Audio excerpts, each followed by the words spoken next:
For centuries, we've been baking cakes in celebration of happy events. We all know about birthday and Christmas cakes, but across Britain, there are local baking traditions that reflect our regional heritage, and nowhere more than Yorkshire. When it comes to baking, I like to look far and wide for inspiration.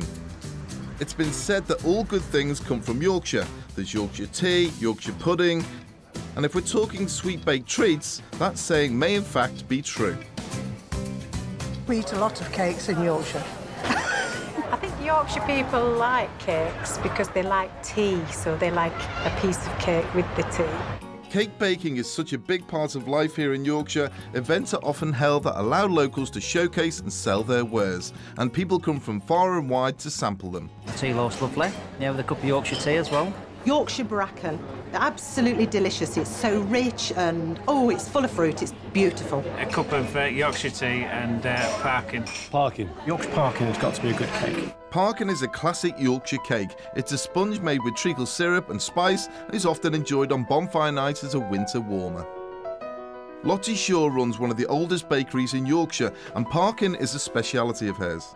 I've been brought up with parkin all my life. My great-grandma, it was her recipe that we've used, and the family have been baking it for over 100 years. When my family first started out in baking, my great-grandma and auntie, they opened a shop together when they used to supply the local barracks and the local mills. In here, we're just going to melt down the black treacle. We've got the syrup, and we've got the dark brown sugar, and we've got the fats. We've got margarine in here. All these ingredients from my great-grandmother's recipe.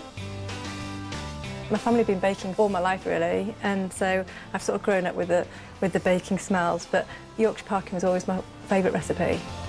That recipe is still their best seller. Lottie's great-grandmother would have mixed it by hand. Nowadays, they use a mixer that's withstood the test of time.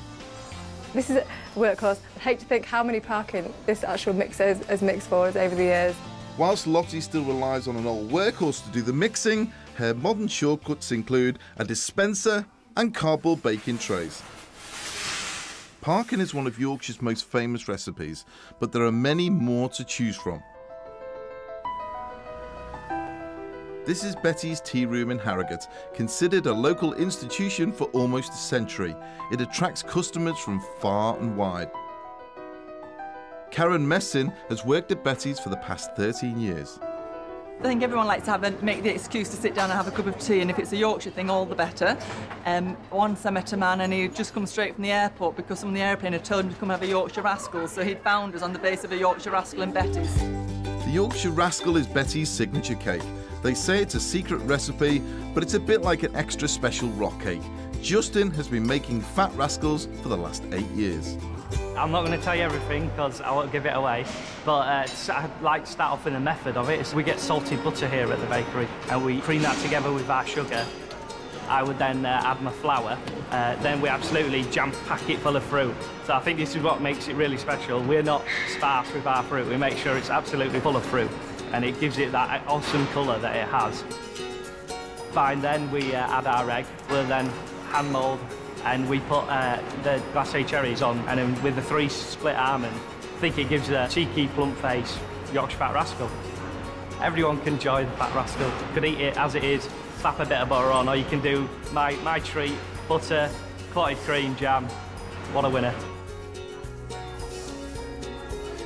Couldn't tell you the amount of cakes because I'd lose count if I was to try and add them all up, but I do know that we sell over 6,500 Fat Rascals every week, over 300,000 in the year. Most people like a little gesture, and they might not come in for a cake, but we'd like to think they'll leave with one. You can't beat a big, nice slice, Yorkshire portion, of course, of Yorkshire brack. My favourite Yorkshire baked cake must be the Betty's Fat Rascal. Well, I like the Yorkshire Curd Tart. I think that's my favourite. I think the future's looking bright for cakes in Yorkshire at the moment, yes. Now I'm going to show you how to make a Yorkshire Curd Tart. I've never actually made one up until today. It's akin to a custard tart, which we have in Lancashire, Merseyside, but again, we use full milk and we use whole eggs, and again, a little bit of nutmeg, so there are similarities. First, put some curd in a bowl. You can buy curd or even make it yourself, but a lot of good supermarkets will have it now on the shelves, and it's well worth sourcing it out and trying it for yourself. Whisk in some caster sugar and a couple of egg yolks. Begin to break those yolks down into the mixture. It goes in there quite quickly, actually, you can see. It's beautiful, it doesn't split. Look at this, shit goes all over the place. I'm gonna get covered in this, I can see it. Then drop in 2 whole eggs. Whisk that in together. Now it's beginning to slacken down now. You see the mixture looks very eggy at the moment. For a floral kick, add a few drops of rose flavouring.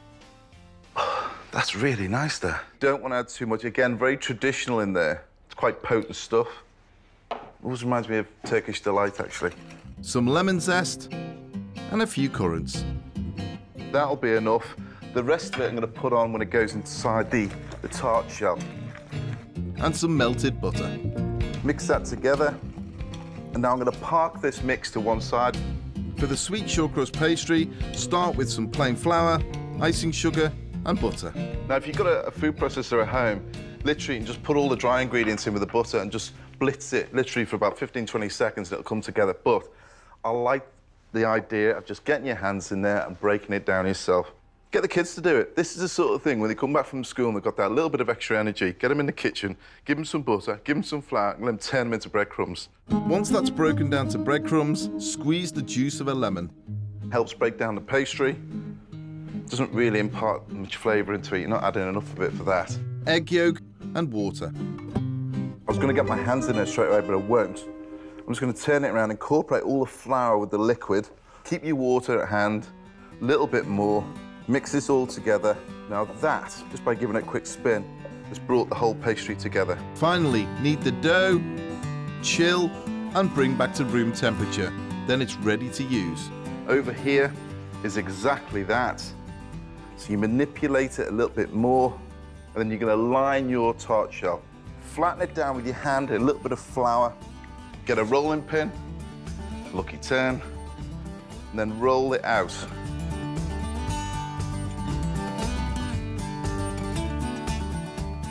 And then get in there and push it and line it all the way down to the bottom. So you're pushing the extra pastry down into the tart case. Get your fingers right into those little grooves on the side and run it all the way around. Make sure it's right inside the corners, it's critical. Blind bake the case with baking beans for about 15 minutes at 200 degrees. You end up with a beautiful shell. And you'll notice also, you see the little fork marks? That just stops it from rising too much. Because you've got that extra egg in there, chances are it's going to want to try and lift. So just pricking the bottom with a knife will just prevent that from happening. Then give the mixture a final stir. Pour it in, drizzle in the currants. The ones that are in the mix, chances are it's just going to sink to the bottom. But these almost act like little floating machines. Grate some nutmeg over the top. Now this is where the similarity is with custard tarts. Then bake at 200 degrees for 25 to 30 minutes. And when it pops out the oven, it looks like that. And you can see the nutmeg on the top, beautiful golden brown on the outside. You see those currants sitting away all over the top as if they're trying to float. That, for me, is a fantastic Yorkshire curd tart. A delicious pudding all the way from the Dales. I'll be treating my guests to a slice later.